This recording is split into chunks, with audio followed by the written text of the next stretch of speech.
Ana kimwanaume kimoja hivi anaishi naye, lakini kimechoka kenyewe. Umeanza kunipanga sasa. Kweli sikufichi. Okay, basi sawa. Nipe namba zake ili nianze mdogo mdogo kumuinda. Namba tu wala usijali na kutumia sasa hivi. Basi poa shehe, mfanya hivyo. Haya.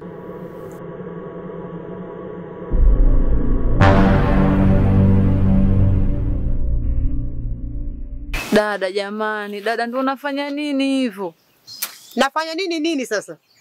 Yaani dada nimekuita hapa uje nisaidie afu unakuwa chanzo cha tatizo lingine jamani. Umeyataka mwenyewe, pambana nayo.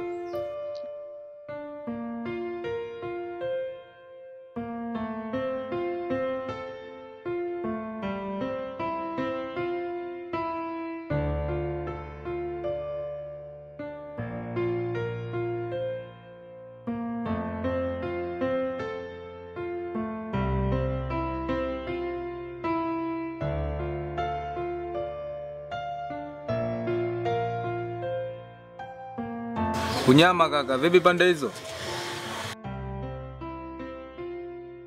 Da, kweli mwanangu. Bado sana. Unajua hapa hawajui kipi ambacho kilichotokea na kimetokea vipi. Kwa hiyo kukinukisha sio rahisi familia. Basi poa.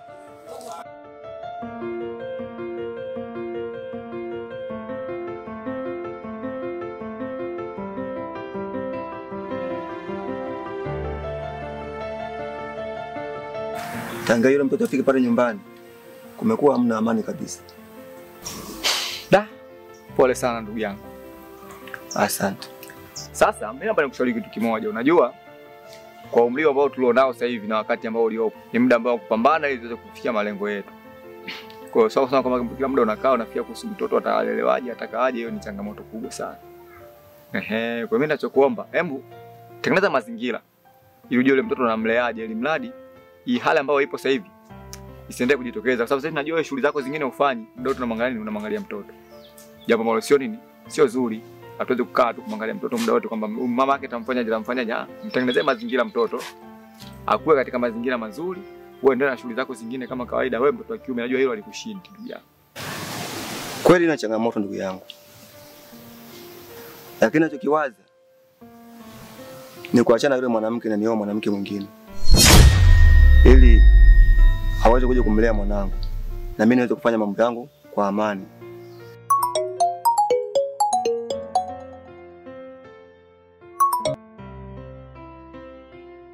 Niambie. Nimetoka kuongea na Ngangambe hapa. Ameniambia kwamba yupo kijiji cha Mkula. Kijiji ambacho ni kipo karibu na kimpakana na Sonjo.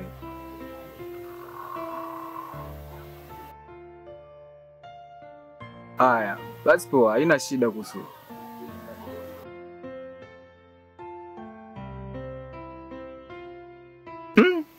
Kwa hilo ndugu yangu hapana. Kwa kuwa mwanamke mwingine sina hakika sana kama je, huyo mwanamke unaweza kumuoa sawa. Je, atampenda mwanao kama mwenyewe unavyotarajia? Kwa hiyo leo tunasema kitu kimoja. Unajua bwana Mudi, Mungu anawaonya sana watu ambao bado anawapenda. Kwa sababu nakumbuka kwa kipindi kile ambacho maisha yako hayakuwa hivi. Kiukweli ulikuwa sio mtu mwema sana kwa mke wako. Lakini mke wako alikuvumilia tu. Japokuwa kwa kila siku unabadilisha wanawake, leo huyu kesho yule. Ulikuwa umjali, muda mwingine unamdharau sana, lakini alivumilia kama mwanamke. Na mkaa tu mmeishi vizuri, lakini kwa bahati mbaya yametokea ambayo yametokea. Kwa hiki anachokifanya mke wako ni kibaya. Lakini yani kama malipo ambayo yale wewe umfanyia mwanzoni. Ila ubaya unakuja wapi? Unakuja ni kwamba yeye sasa hivi anakuumiza wewe kupitia yule mtoto kiumbe ambaye hana hatia yoyote. Kwa hiyo kwa upande wangu mimi, uamuzi sahihi kutoka kwako sio kuoa mwanamke mwingine. Labda tunakuza kitu kimoja.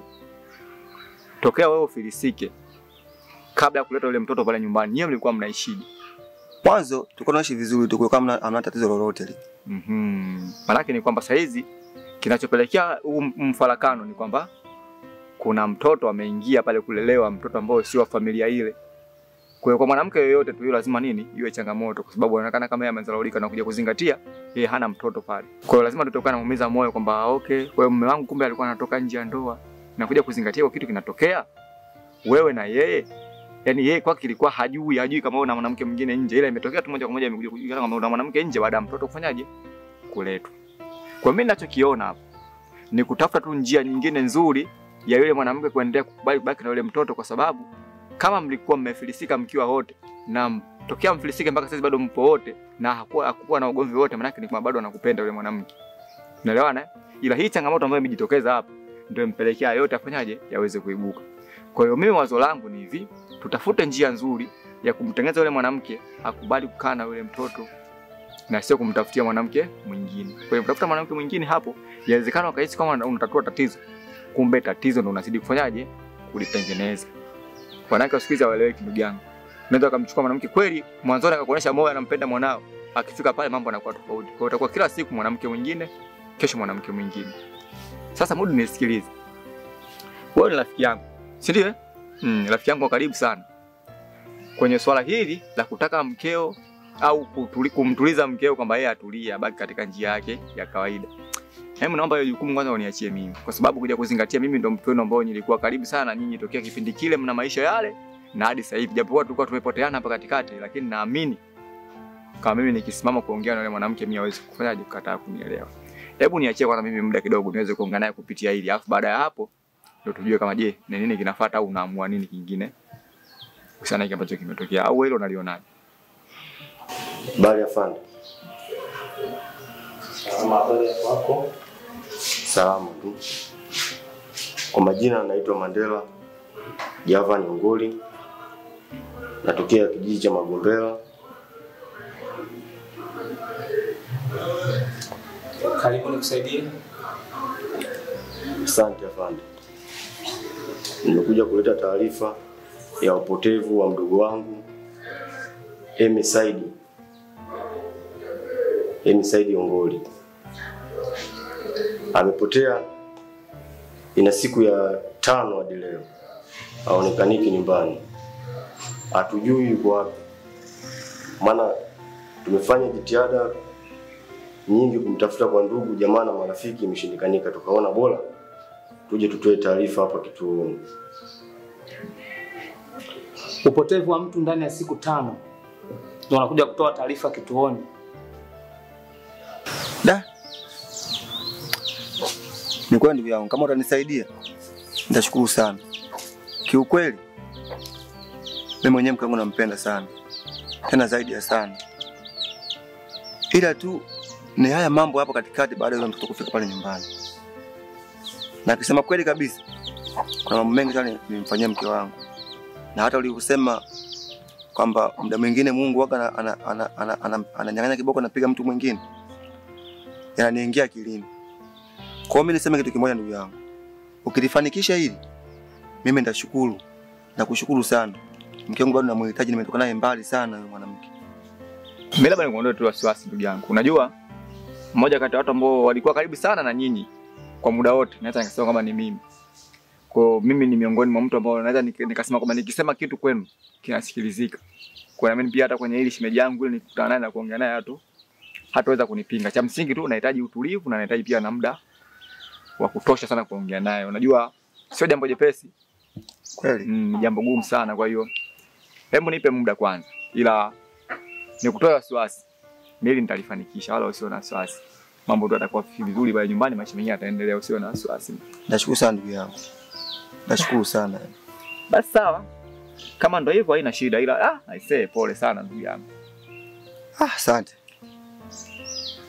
Poa. Mimi nipo hapa, kuna kijana fulani namsubiria hapa, tulikuwa nataka kuna sehemu moja huko inaitwa Magombela huko. Bondeni. Sijajua ipo kwa wapi Magombela, maana ndo nataka niende naye huko. Ipo Magombela, ipo bondeni huko. Ni huko? Eh.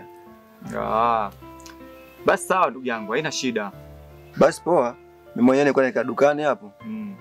Tukani dukani mara moja afu ni mwayo yule dogo, maana nimemwachia dada pale, maana mwenyewe dada mwenyewe unajua na mambo mengi huo. Basi sawa ndugu yangu, hilo halina shida. Basi sawa ndugu yangu. Haina siku nyingine bwana. Haya. Sawa.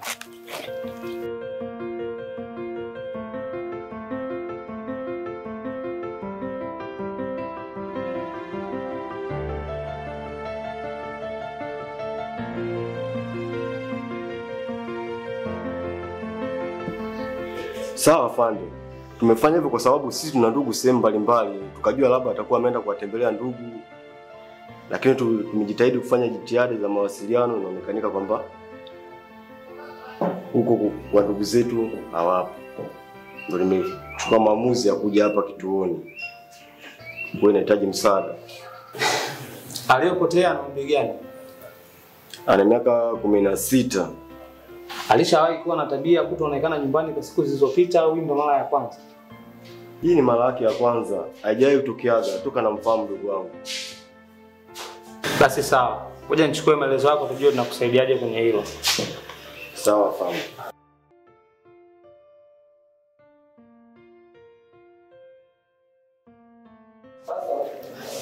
Nishamalizia hapo maelezo. Mbona leo tutapata ya siku 2 au 3. Wewe kuja hapa ili tuwe hapa na sisi. Tuna utaratibu wa jeshi la polisi kumkuta sisi. Nashukuru fahamu. Sawa. Sawa. Karibu sana. Asante, kazi njema. Sawa.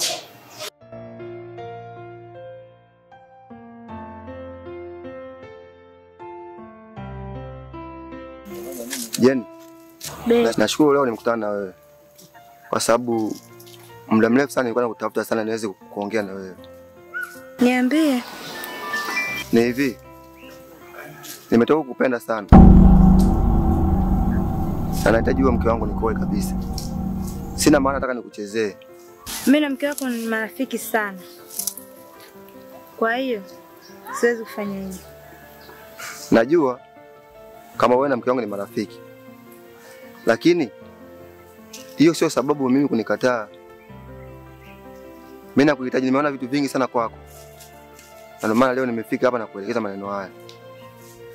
Shemeji, mbona unataka kuniweka kwenye mtihani mkubwa sana? Ni kweli, unaona kuona kama ni wakati mgumu sana. Kuchukua muda nenda kafikiria ombi langu. Basi sawa, nitakufikiria. Basi haina shida. Ila nakuomba yafikirie vizuri kwa maana nakutegemea sana wewe. Poa. Yani bora ngezaliwa samaki ngelilia baharini, chozi singeonekana kuliko kumbwa binadamu nalia ridhi. Sasa dadangu, mimi ngoja niwahi nyumbani. Najua tumepewa taratibu zote.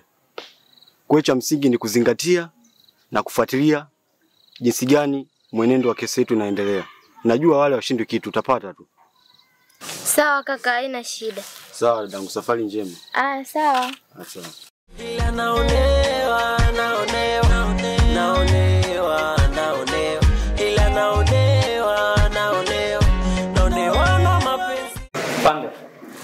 Kuna taarifa hapa za kupotea kwa binti ambaye pia ni mwanafunzi. Taarifa zake za awali zipo hapa. Kwa unatakiwa zifuatilie kwa makini mkubwa. Sawa pande.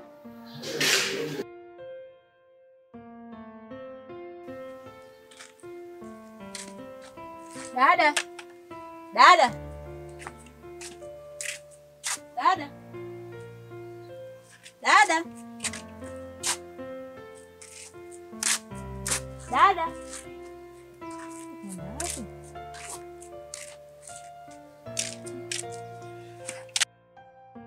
Yaani mimi kutekote kumbe uko ndani. Nilikuwa chumbani kwenu naangalia mazingira, kumbe mnalala chini mdogo wangu. Yaani dada umeenda hadi chumbani kwetu kuangalia tunakulana mimi na shemeji yako. Sasa kuna ubaya gani mimi nikiingia chumbani kwenu? Dada sasa umezidi. Umezidi bwana. Sasa ungejua hilo baya usingemkubali Ocho. Yaani unavyomkazania huyo Ocho nishakwambia simtaki na simpendi, nampenda mume wangu. Mimi namtaka sasa uishi naye. Ndio sitaki. Nimekuchotea ya maji uage twende kwa hospitali, umesema tumbo linakuuma. Hapana, nitaenda kesho. Mimi kama najisikia vizuri. Usema unaumwa tumbo wewe? Naona kama naendelea vizuri. Kama unataka mimi nichukue maji yangu nioshe zangu vyombo. Sasa mdogo wangu na ujauzito wa Ocho.